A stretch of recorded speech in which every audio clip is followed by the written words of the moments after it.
Have you ever thought, is this just me when struggling to stay organized, start tasks, or manage time?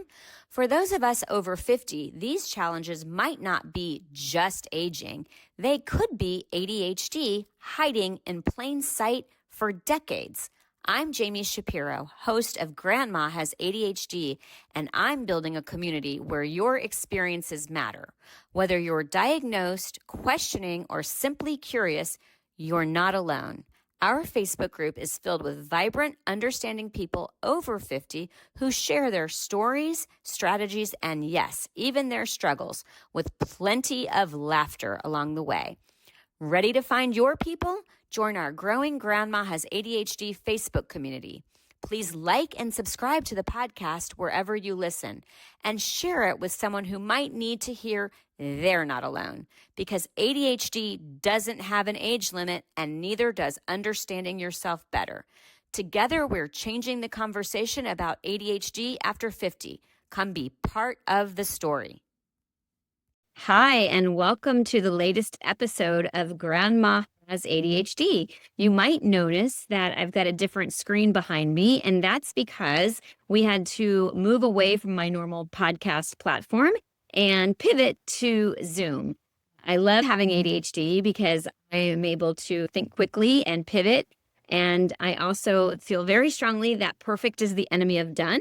So even though this isn't my preferred platform, here we are, and I am excited to introduce Julia Rice. She is an ADHD coach based in Raleigh, North Carolina, who helps adults navigate challenges, work towards goals, build self-awareness, and co-create strategies for living and working better with ADHD.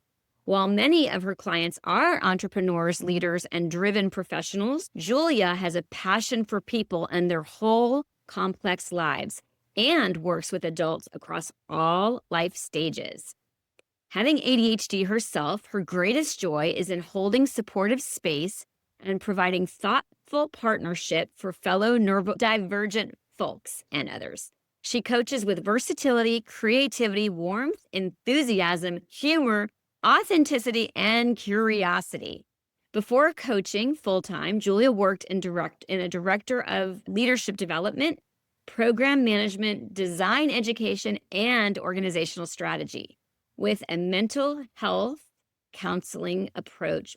With a background in design and clinical mental health. And I'm not editing it. That's a lot. You guys are going to hear it as it goes. With background in design and clinical mental health counseling, her approach is informed by psychology, design thinking, neuroscience, and cognition as they pertain to life and work. Whew, that reads like an ADHD bio, I have to say. Both the Can you tell that's an ADHD? in the description and the amount of work that you have done. And to those of you who are listening, I have 55-year-old eyes. And when I look at the bio on StreamYard, it's bigger. I can see it better. So I apologize for all the fumbling. Welcome, Julia. I'm not usually that messed up. Jami, that was great. Thank you. Thank you for having me. It's wonderful to be here with you. Yeah. So Julie and I connected through a coaching and a book club for ADHD coaches through ACA, which you've heard me mention before. And I was excited because she is one of the coaches that also likes to work with seniors. So welcome. Thank you. Okay. So I got it right mostly, other than the jarbled. But I always like to start with people's ADHD journey and hear how you got here. So I'd love to hear, when did you discover you had ADHD, and then take us backwards. Thank you. I was diagnosed, like many women, in my late 30s. I had that perfect storm of the pandemic and a new job environment, new family responsibilities, and approaching perimenopause. And I had always operated a little bit differently, and I had different ways of doing things, different challenges. My brain worked differently. But I think I had naturally adapted systems and strategies so early on that I didn't even know that I had accommodated myself, that I had been in fairly accommodating environments. And so with all these changes, all of a sudden, it was like my symptoms were turned up to volume 11, and the things that I had in place or had done to accommodate myself and to support myself, they either weren't available or they just weren't working anymore. They just weren't cutting it. So I talked with my doctor chapter and kind of described what I was noticing. And it just clicked for both of us like, this sounds a lot like ADHD. So it wasn't easy to relearn my brain, give myself the kindness and patience I needed to figure things out. But getting diagnosed for me was fantastic. I loved having that understanding of it. Like your brain works differently. It was like finding puzzle pieces and realizing I don't know how all this goes together yet, but I know that it will or it can if I work on it. So I believe acceptance is a beautiful thing because it gives us something to focus on. And if we know where to look and how to look at things and kind of what to expect along the way, we can get going on it. We can get working with our brains and be more likely to see a positive difference. So you have a lot that I want to unpack right there. One of the things that you mentioned that I have not heard in any of my previous podcasts was the COVID. And I've heard that a lot of people found out or discovered that they had ADHD during COVID. What do you think it was about COVID that led to uncovering that? I think it was just suddenly needing to do everything kind of differently and sort of having to troubleshoot. You don't have your regular routines in place anymore. For many of us, we weren't able to go into work every day. So that kind of that process, that routine was suddenly, I didn't realize it, but I did a lot of processing on my commute. Like I kind of unpacked the day or mentally prepared for the day. And so I had that in place. And then I started a new job. And so I was supporting an organization that was navigating the pandemic and thinking about all kinds of different operations that they were going to have to take on differently. And so I think for myself, maybe for others, it puts a lot of strain on your executive functioning naturally.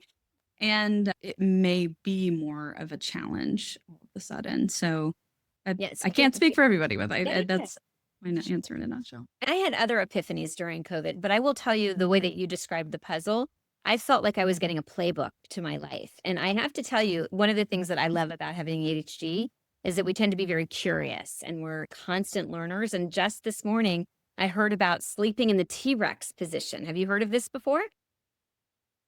No, but I'm really curious. So people with ADHD tend to sleep with their arms up and tight in.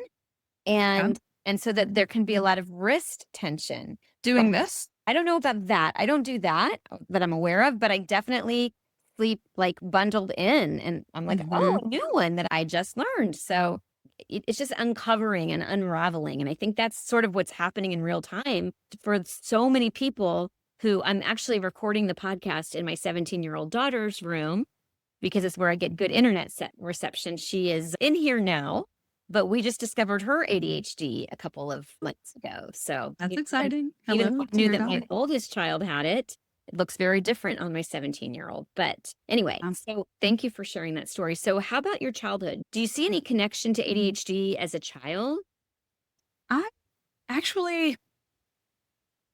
They say that it starts in childhood. And so I think I was one of those that wanted to be up and moving around and curious and interested in so many distracted, wanting to take on had a lot of different interests, always have. When I got diagnosed, I actually talked with different family members about it and found that some family members had it, but spoke to my mom about it because I started realizing, like, I think some of my stuff looks like some of your stuff. And she said, oh, yeah, that's probably what I said. So that's probably me as well.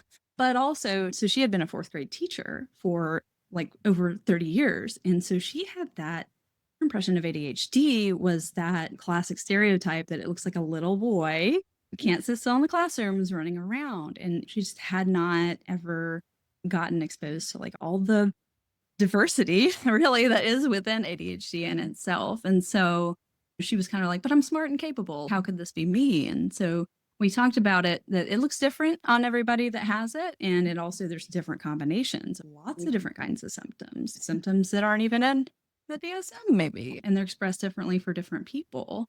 My dad has passed away now, but we kind of wonder if like he may have had it as well, but his presented very differently. I think he was maybe more hyperactive, whereas my mom and I are more combined type. And so they're both very bright, very social, very adaptive folks. And I realized that I probably grew up in a household that we had a lot of ways of living and operating that affirmed our ADHD without knowing that that's what we were doing. And then also being able to cope with our challenges without knowing that that's what we were doing. So I was very fortunate in that respect, but there were also a lot of I didn't have all that clear understanding until mid adulthood. So were your parents married? Did they stay married until your father passed? They did. They were married for over 50 years Hey, and they were a team. there's a higher divorce rate among people with ADHD, which I have lots of theories behind that, but I always like to ask that question. So I actually have a father who was hyperactive. And so when my half brother was diagnosed, it was very clear where he had gotten it from because my dad, you could see it in family videos, but I didn't discover that my mother had it until less than 2 years ago. And she was the impetus behind grandma has ADHD because to your point, it can look so different. And I think one of the things that I'm hearing, you're now hearing Benji, my dog, who was You walking. might hear Neighbor, my dog, who is with us as well. Oh, okay. Nice. Yes, I'm talking about you, Benji. Well, never mind. Anyway, Neighbor is sound asleep. we're all good for you. And of course, then I forget my words because he has just distracted me, right? We don't do well with transitions. But We were talking about yes, COVID. how it looked so different and how that's why I didn't realize that my child had it because it looks so different than my daughter had it than my oldest child. So, okay. Thank you. Thank you. See, now you're seeing ADHD playing itself in real life. And to your Hey, same. acceptance. And that is one of the critical things. And I actually had a previous guest on a podcast who said that she was diagnosed at 57. And at 67, she said, knowing that she has ADHD is permission to be herself, which I Wow. love that. And actually, it was what I titled her episode because it was so profound and so right on. And when we accept who we are, our lives are just better than fighting it. It's like what you resist persists. Yeah, that's absolutely true. That was something that for me, after I got diagnosed, shortly after I was turning 40, and I was like, you know what? I'm going to revisit who I am. I'm going to be more of myself again. And that And was, yeah, I loved that. That was like a gift. I agree. And that's like for seniors who are evaluating, and it's normal for them to evaluate their lives. Like I've talked about gerotranscendence and sort of making peace with decisions and the relationships. And when they came to crossroads, what decisions did they make? And just kind of evaluating it and then evaluating it with an ADHD lens, right? And then an understanding, which is exactly why we are here today, because I want to contribute towards that self-acceptance for seniors. So how did your mom feel like when you guys talked about it? How did she take it? I think it made a lot of sense to her, but also she is a very methodical person. And so she has those systems in place and she's got a lot going for her that really works for her at home. She stays very active. She stays very social. She's always taking on new projects, creative pursuits. She needs the time that she needs to think through things, but she always gets there. She has very good follow through, which is great. She takes notes about absolutely everything. And so she has her records. So she navigates it fairly well. And I don't know that she will ever pursue formal diagnosis, but it's something that she is learning about in her own way as well. Got it dialed in. Would you say, I know the other way that it can impact people, even when they have systems, is that anxiety or the rejection sensitivity. Does she have any of that? Not so much. I think I've had more of that than she has. She's more in the camp of she's always been herself. She has some impulsivity. I will say that. She grew up on a farm. And when she was very young, they had these big beef cattle. She wanted to have a horse. This was in the 50s. And there's all kinds of cowboys and cowgirls on TV. And she wanted to ride a horse. And so she looked at this big white face beef cattle and she said, I think I'll try to sleeping in the pasture. And she said, I think I'll try to give him a ride. And it got up and just bucked her off. And she just wanted to make that happen. And so she's one that kind of jumps into things, but she also has a very keen sense of people. I think she's got really strong intuition. She's, like I said, stayed really connected to her community. And that I think has really helped her a lot over the years. But she does get overwhelmed with things. And so she and my dad were such a strong partnership that after he passed, I said, I can be like your backup brain. I'm not going to make decisions for you, but I can look through, I can dig in and do research for you and kind of lay out some options and help kind of reduce some of that overwhelm. And then you decide, and then we work on it together. So yeah, it's interesting when you lose one and your parents are together and you lose one parent because your relationship with the other does change. And that's something that is interesting to navigate. We're still learning. Nice. Well, I'm sorry that you lost your dad, and I'm glad that you're, continuing to reinvent, which is such an ADHD, as is intuition. It's like every time I do an interview and I hear another trait, I'm like, oh, ADHD, that's a trait, that's a trait. So I would like to know, you said you were working as a coach with adults, and then you decided to also start to work with seniors. So, a lot of people, and I didn't recognize ADHD in seniors myself, which was why when I suddenly started to look back at all of these clients that I had worked with that had clutter problems, I was like, wait a minute, they had ADHD also, right? And so for me, who've been working with seniors for 11 years in their homes and didn't make the connection that they also had ADHD until less than 2 years ago. So tell me about what made you decide to work with seniors. I intended I'm going to work with like mid-career adults, middle-aged folks like myself, but I didn't decide to work with seniors until actually someone was referred to me. And I thought about it. And with my background as a therapist and an educator, I spent years working with folks across the lifespan. And I've really enjoyed working with clients who are approaching those retirement years, entering their senior years, navigating their senior years.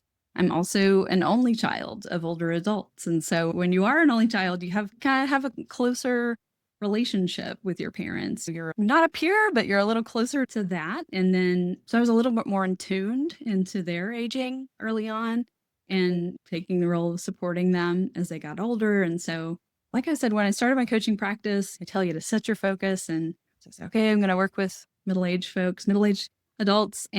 But started working with, got some referrals and started working with folks who are across the lifespan. Now I have clients as young as 18, as old as 72 right now. I'm so glad that I do. I've always loved lifespan development. Each stage in life is so special and different in its own way. Our brains and bodies change, our goals, our purpose changes throughout our lives. You never stop learning about who you are. I hope not. When people say, well, why does it matter? Why does it matter for a senior to discover they have ADHD? And I'm like, well, do you want to stop learning at any point? Like if your brain is intact, do you want to start improving your life, or do we just sit on that rocking chair and just wait till we pass? It's like, that's one of my really passionate about. And I think a lot of folks with ADHD would want to learn throughout their lives, yeah. And our thinking changes, our behavior changes, how we interact with the world changes, right? So a lot of my most successful moments that I could remember as a therapist and educator had to do with that lifespan and learning to adjust through the life stages or help somebody else, how to help folks, help others learn how to adjust, whether through adolescence or into those senior years. So naturally, it's become one of my favorite aspects of coaching as well. So I want to take a break, but when we come back, I have two questions that I want to ask you. One is if you could share maybe an older adult that you've worked in coaching who has ADHD and how you helped them and what you would do in coaching. And then I always like to ask the button question. If you could press a button and turn off your ADHD, would you? So we're going to pause because I've got a very aggressive Benji who is distracting me and I need to do something with him, even though he was okay for the podcast. We're going to pause. And then when we come back with Julia, she is going to answer those questions.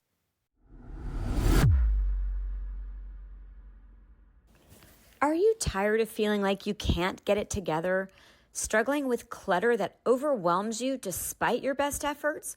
Wondering why organization feels impossible while others make it look so easy? You're not alone, and it's not your fault.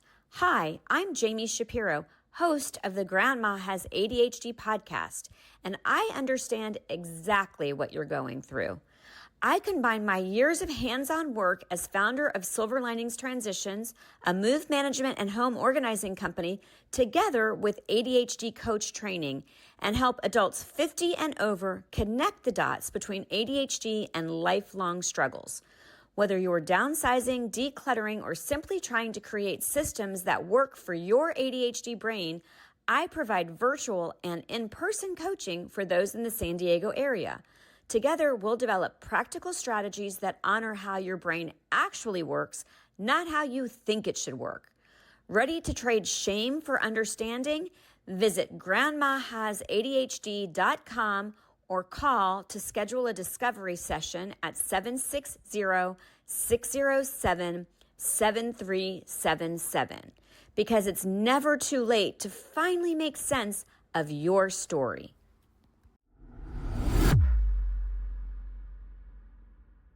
Ever wondered why helping a loved one declutter feels like speaking different languages?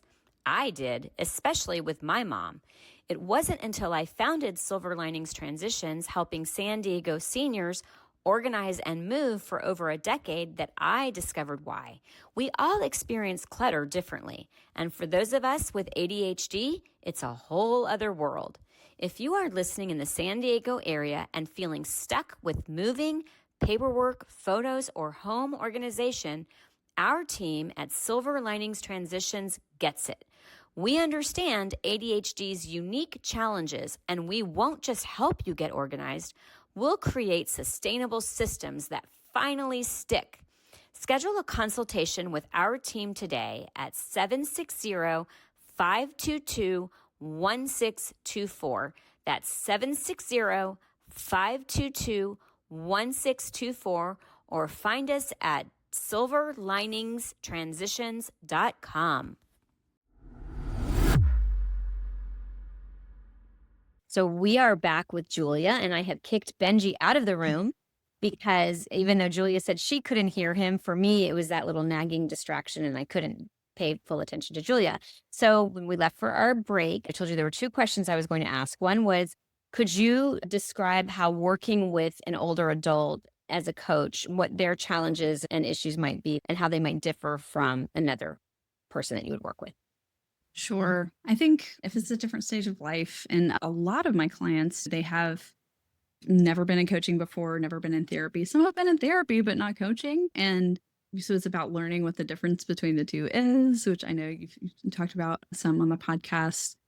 I find that one of the things I help my senior clients with the most is figuring out how to recognize, reframe, and communicate their needs and their wants and their experiences, what they're going through, and to acknowledge that difference, communicate it to loved ones. Because sometimes it's about building that awareness first, is that, hey, we're going through changes.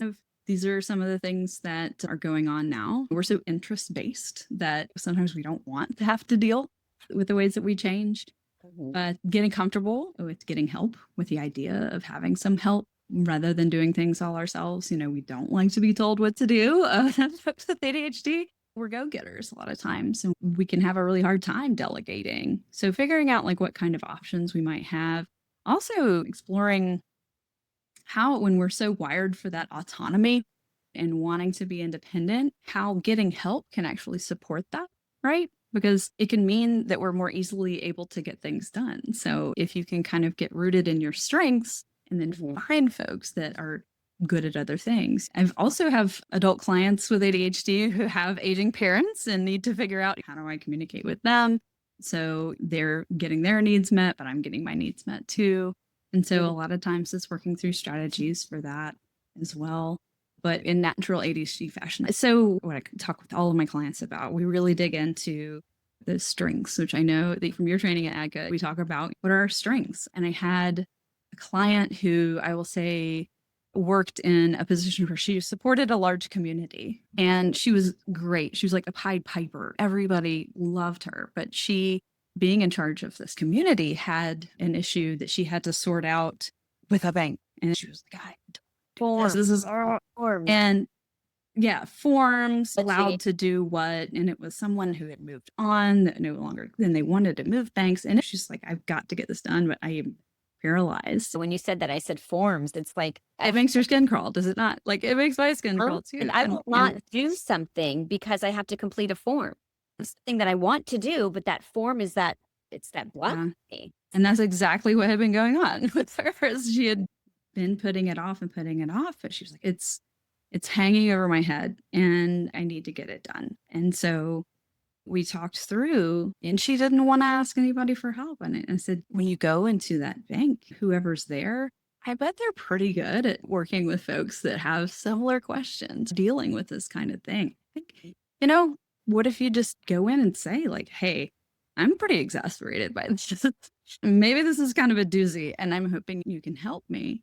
And then also just kind of expecting it's going to be a messy process. It's going to take a few steps, but we'll find out what that first one is, right? And then we'll go from there. And so I've been thinking that we need to have accommodations for wheelchairs and we need to have a society that accommodates the ADHD brain. Because I don't know if you have ever had this, but prior to online bill paying, where you could just set it up for auto pay, Mhm. I was constantly getting late fees, just constantly. And wouldn't it be great if there was some sort of life accommodation where you get accommodations for forms and you get accommodations for technology and you get accommodations for late payments? As you were saying that, of course, then I had to vocalize it, because you also know that when your brain holds on to something, you can't Oh, let yeah. you get it Yeah, out. it'll go. And that was a good one. That's really important. Like, I didn't say to this client, like, you could go and be like, look, I have ADHD. Okay. Like, my brain is trying to work on all the pieces and parts at the same time. It's all trying to go through the funnel at once. I'm a fan of kind of saying, like, I have ADHD and this is how things are going for me. And this is what I need. Like, here, tell me That's what is the first thing. Yeah. Just to normalize, there's a lot of us out in the world. Brains may need a little bit of help filtering, right? Like, which is the thing that's most important first. We may need to be able to talk it through with somebody else. That's another thing with my mom, is she's a verbal processor. And so she'll text me and be like, I need to talk. And I know that she needs to verbalize things, Mhm. and I need to listen and reframe what she's saying. And she's going to be able to figure it out most of the time, or figure out who she needs to talk to. But knowing your brain and learning, what do I need to ask for? And in the situation with this client, it was a couple of steps process, but once she gets going on something, she's very persistent, and she started not just getting help from one person, but getting help from other people. And we talked about it, and she realized, like, yeah, my strength is kind of rallying folks behind a cause, or rallying folks. And I'm a good leader. And part of being a good leader is knowing how to recognize when you're not good at something and you need to call on somebody else to help you out with that. Right. And you need to, like, cheer them on and be like, thank you. You are so great at this. Yeah. No, right. And I want to also highlight another thing that you mentioned was that a lot of seniors, I don't remember what you said, but they are usually a little more reluctant to acknowledge that they have ADHD or any other neurodiversity, then so they don't get the help. And they also aren't as likely to ask for help, which is another reason that when people like just step into it, hey, this is what's going on. And that's exactly why I do the podcast the way that I do it. I could have it all edited and cut up, but I'm like, no, that's not who I am. And that's not how my life goes. So people saw me lose a word, right? They saw me lose my thought, and that. Yeah. And now when I give a presentation, by the way, whether I'm giving it on the subject of ADHD, or I do a lot of presentations about decluttering and downsizing, and I tell people from the beginning, I have ADHD, so please turn off your phones, because if your phone goes off, I'm going to lose my train of thought. Yeah, I own it. I just Yeah. step into it, and you're going to see me lose words. And now I'm so much more comfortable. And so, like I said, when I am myself, I give you permission to be yourself. And then that trickles out into our listeners. Like, oh, yeah. And the other thing that I think is Yeah. amazing is interviewing all of these amazing people with ADHD. And like I said, when I was reading your bio, I'm amazed at all of the things that people with ADHD are able to do. And yes, we don't work the same job for 20 years, but we're pretty amazing people, and we pivot and we find our strengths, and yes, we go on to our next interest. But that's probably my favorite part of the whole podcast, is just really like getting to hear other people's stories and Yeah. connecting. Well, I wanted to say something on something that you just said while I'm trying to, like, hold it in my working memory sticky note, about living essentially and saying, like, when you're having a moment, when there's something with ADHD going on, like, I just forgot what I was going to say. It will come right back to me. Or, look, I need you to put your phones away. It's just as important for me to not be distracted. I have found that I was a little concerned at first when going out into the world and saying, I'm an ADHD coach, I have ADHD, and kind of telling folks about it. Stigma is real. And I was a little nervous about that, especially at the background as a therapist. You don't disclose a lot of things about yourself personally. But as a coach, what I found is that being myself, my authentic self, having ADHD is such an asset to how I can help clients, because it's such a complex thing that affects all areas of your life. But if you live with it real time, you get it, and they can sense that. And if you lose track of something, or if you forget what you were saying, it's almost makes space and gives a little bit of permission for that to be perfectly normal, if whatever normal might be.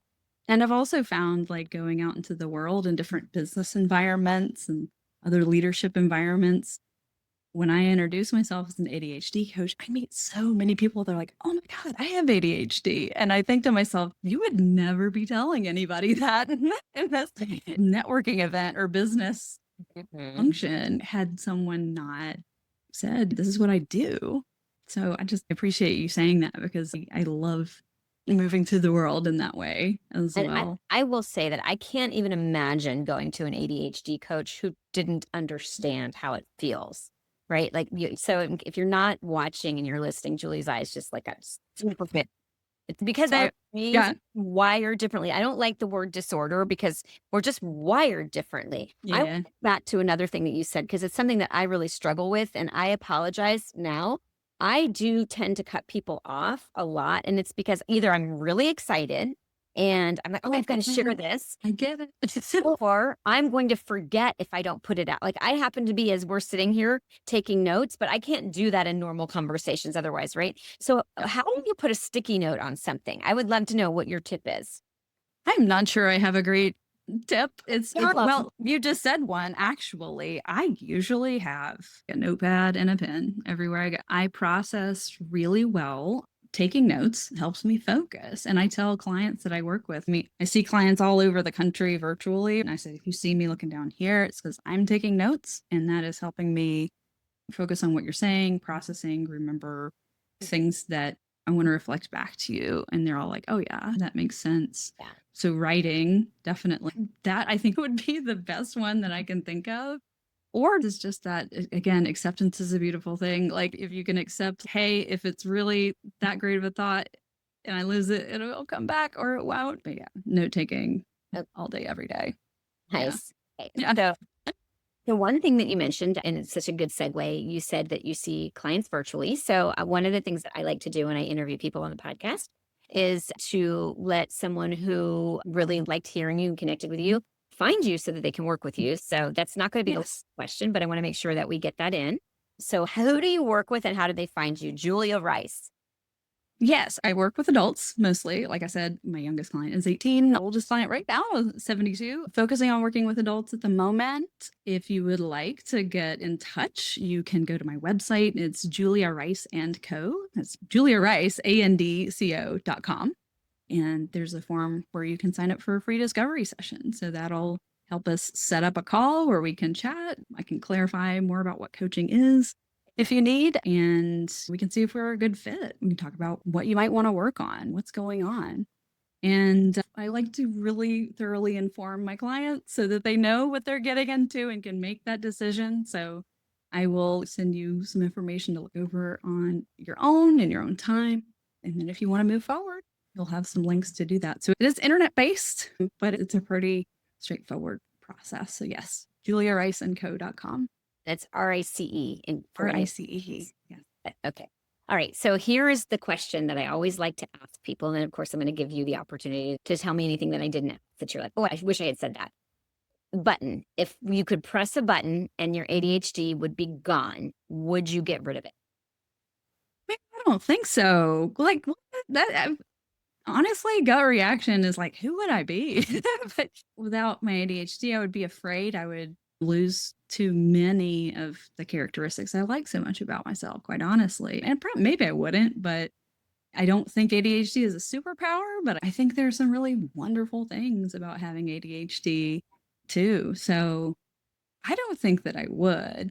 If I could press a button and turn it off and live for a day to see what it's like, and it's I mean, here's me being curious, right? There you go. MacGyvering the question. You didn't just answer it the way it was asked, right? No, I don't think so. I really don't. So it's interesting. Only one person so far that since I've been asking the question has said yes. And then she kind of backtracked. And then you couldn't tell that she wasn't really certain about her decision. So it's interesting. Yeah.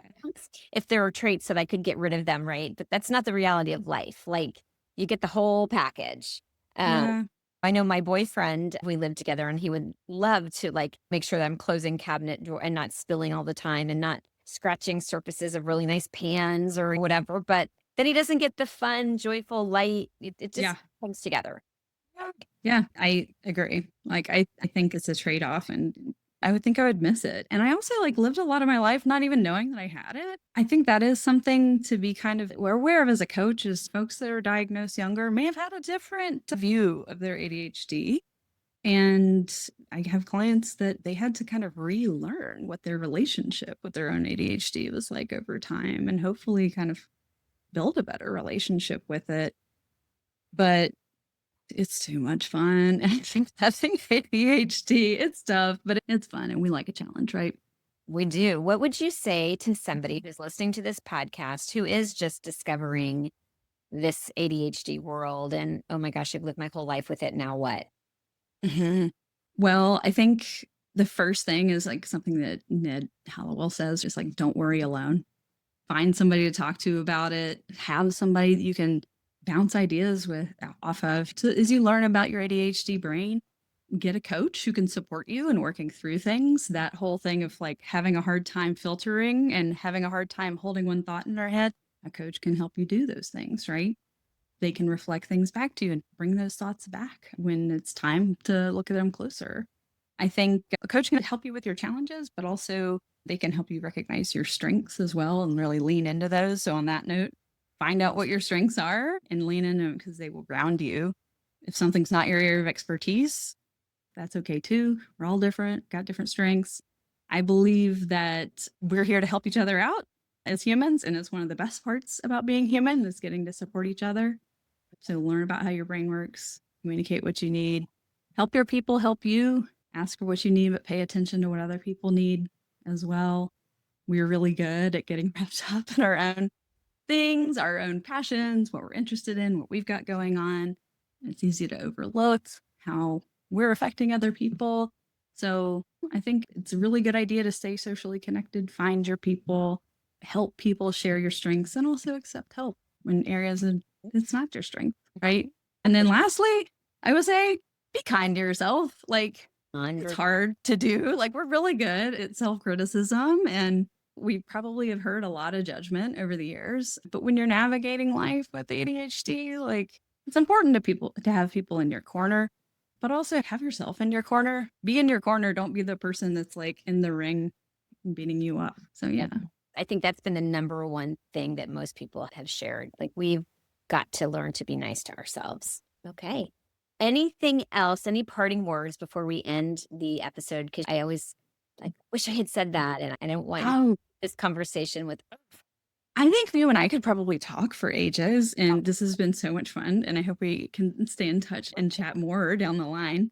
But I really appreciate you having me and love your podcast. I think it's so important what you're doing. And I told my mom I was going to be a guest, and she said, "Oh, I want to listen to that podcast. I'm going to go." She wants to be on it. She can. Yeah. I love it. Yeah. I think we're on the East Coast, and I don't know if you ever work on the East Coast, but I have a feeling she could be a client for your business. Well, I do virtual, and I'm actually going to be starting a group in October for ADHD Awareness Month. I'm not promoting it yet, but I'm going to be building a community of other people who are kind of coming into this together, and also the challenges that they have with decluttering and going through a lifetime of possessions. Yes. Tying it back to the work that I've been doing for 12 years, right? So yes, that is just such a huge topic and for her. And so I just really admire what you do. And it's an honor and a joy to be on your podcast. So thank you so much. You just made my day. Thank you so much. Well, if you enjoyed this podcast and would like to get in touch with Julia Rice, you can find her at juliariceandandco.com.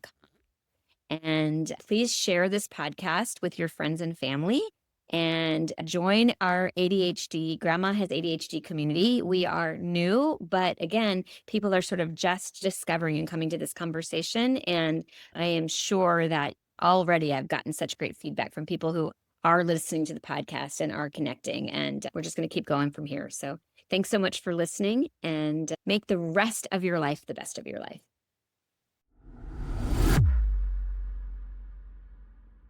The opinions expressed on Grandma Has ADHD podcast are those of our guests and hosts and are intended for informational and entertainment purposes only.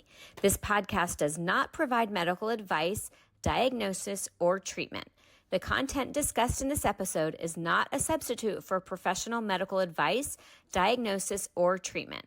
Always seek the advice of your physician, mental health professional, or other qualified health provider with any questions you may have regarding a medical condition or mental health concern.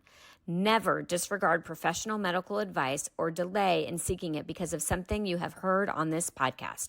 If you think you may have a medical emergency, call your doctor or emergency services immediately. The hosts, guests, and producers of Grandma Has ADHD do not assume any liability for the content of this podcast. Listen at your own discretion.